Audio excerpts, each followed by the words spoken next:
दसरा सण मोठा नाही आनंदा तोटा. नवरात्राचे 9 दिवस सरले की अश्विन शुद्ध दशमीला देशभरात साजरा केला जातो दसरा. हिंदू संस्कृतीत खूप महत्त्व असलेल्या या दिवशी रावण दहन आणि सरस्वती पूजन केलं जातं. तर आदल्या दिवशी म्हणजे खंडेनवमीला शस्त्रपूजन केलं जातं. तसंच दसऱ्याला सीमोल्लंघन करण्याची प्रथा पूर्वापार चालत आलेली आहे. दसऱ्याच्या दिवशीच प्रभू श्रीराम यांनी रावणाचा वध केला होता असं आपला इतिहास सांगतो. तसंच 9 रात्री आणि 10 दिवसांच्या युद्धानंतर दुर्गादेवीनं महिषासूर या राक्षसाचा वध केला होता. म्हणूनच या दिवसाला विजयादशमी देखील म्हणलं जातं. तर दसरा हा अधर्मावर धर्माचा आणि वाईटावर चांगल्याचा विजय मिळवण्याचा दिवस मानला जातो. विजयादशमी हा हिंदू धर्मातील 3.5 मुहूर्तांपैकी एक मुहूर्त. देवी लक्ष्मीला प्रसन्न करण्यासाठी देखील हा दिवस अतिशय शुभ मानला जातो. देशातल्या विविध राज्यात राहणाऱ्या लोकांसाठी दसरा सणाचे काही विशेष आणि वेगळे अर्थ आहेत.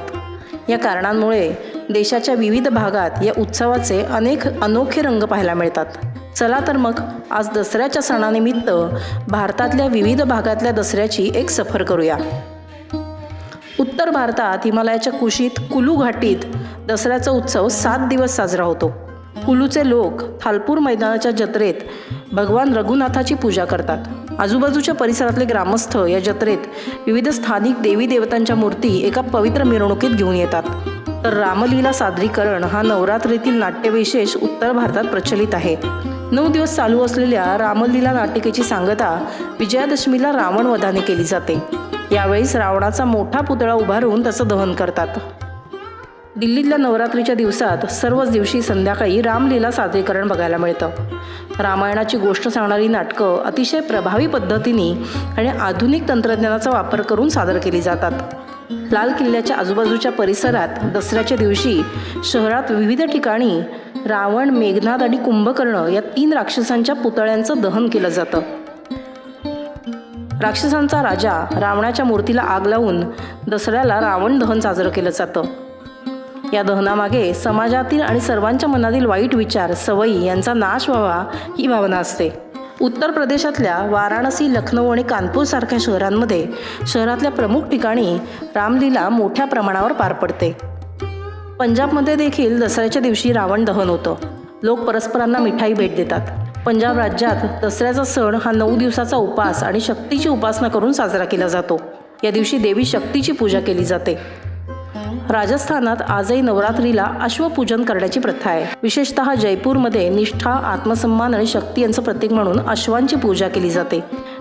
मेवाडचे राजे महाराणा प्रताप आणि त्यांचा चेतक घोडा यांच्याविषयीच्या कृतज्ञतेच्या भावनेतून राजघराण्यात हा सण मोठ्या उत्साहात आणि धूमधडाक्यात साजरा केला जातो.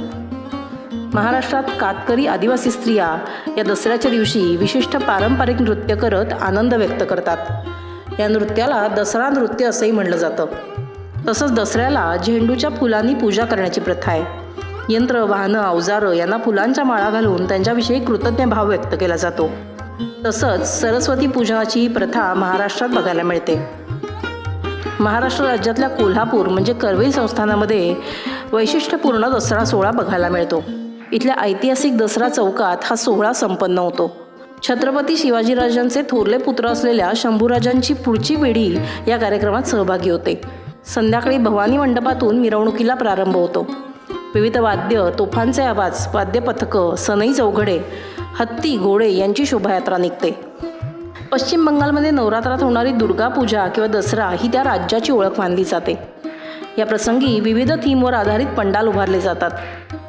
जिथं गणेश, लक्ष्मी आणि सरस्वती या इतर देवतांसह दुर्गा देवीच्या मूर्तीची 5 दिवस पूजा केली जाते. तर दसऱ्याच्या दिवशी इथल्या महिला एकमेकांच्या भांगेमध्ये कुंकू भरतात. छत्तीसगडमधल्या बस्तर या ठिकाणी साधारणपणे 2.5 महिने दसरा साजरा होतो. इथे निसर्गाची पूजा करून एक अनोख्या प्रकारचा दसरा साजरा केला जातो, ज्याचा उद्देश निसर्ग, अध्यात्म आणि राज्याच्या प्रमुख देवता यांना प्रसन्न करण्यासाठी असतो. हा उत्सव दंतेश्वरी या देवतेचा असून उत्साहपूर्ण नृत्य करत विविध भागातील असंख्य देवतांची एका मोठ्या रथातून मिरवणूक काढली जाते. आंध्र प्रदेश, तामिळनाडू, कर्नाटक इथे 9 दिवसात दर 3 दिवशी देवीच्या एकेका रूपाची पूजा केली जाते. पहिले 3 दिवस लक्ष्मी, नंतरचे 3 दिवस सरस्वती आणि शेवटचे 3 दिवस दुर्गेची पूजा केली जाते. धन, धान्य, कला, शिक्षण आणि शक्ती यांचीही उपासना असते. दसऱ्याच्या दिवशी लोक एकमेकांना मिठाई आणि वस्तू भेट देतात.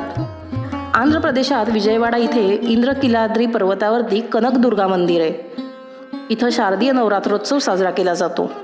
त्याचबरोबर दसऱ्याच्या दिवशी देवीला हंसाच्या आकाराच्या होडीत बसवून कृष्णा नदीमध्ये फिरवून आणलं जातं. याला थेपोत्सव असंही म्हणलं जातं. तसंच या काळामध्ये मंदिरांमध्ये आयुध पूजाही केली जाते. चामुंडेश्वरी देवीची मूर्ती सुशोभित हत्तीवर ठेवून काढली जाणारी मिरवणूक हे म्हैसूरच्या संस्थानी दसऱ्याचं विशेष आकर्षण. देश विदेशातील पर्यटक हा उत्सव पाहण्यासाठी भारतात येतात. संगीत, नृत्य, वाद्यवादन, हत्ती, घोडे, उंट यांची मिरवणूक हे या उत्सवाचं विशेष आकर्षण असतं. म्हैसूरचा पॅलेस जवळपास 1,00,000 दिव्यांनी झगमगत असतो. अनेक उपक्रम आणि सांस्कृतिक कार्यक्रम या काळात आयोजित केले जातात. दसऱ्याला कर्नाटकात मरियम्मा उत्सव असंही म्हणतात आणि लोक द्रौपदीला समर्पित लोकनृत्य सादर करतात. कर्नाटकातला दसरा साजरा करण्याचा हा सगळ्यात अनोखा मार्ग आहे. या दिवशी इथे शोभायात्रा आयोजित केली जाते, ज्यामध्ये देव, देवी, दानव या संकल्पनांवर आधारित नाट्यछटा सादर केल्या जातात. तामिळनाडू राज्यात दसरा साजरा करण्याची एक वेगळीच पद्धत आहे. राज्यातल्या 10 दिवसांच्या दसरा उत्सवात हा सण जिवंत होताना दिसतो. संगीत, नृत्य आणि नाटकाचं केंद्र असलेल्या मुथुरामन मंदिराजवळ हा उत्सव साजरा केला जातो. या प्रसंगी उत्तमोत्तम पोशाख परिधान करून नृत्य सादरीकरण होताना दिसतं. आपल्या इतिहासातून परंपरा निर्माण होतात आणि परंपरांमुळे इतिहासाचं जतन होताना दिसतं. या परंपरा आणि इतिहास यांचा सुरेख संगम या दसऱ्याच्या उत्सवातून आपल्याला पाहायला मिळतो. ऋतम ॲपकडून सर्वांना या मंगलमयी दसऱ्याच्या अगणित शुभेच्छा.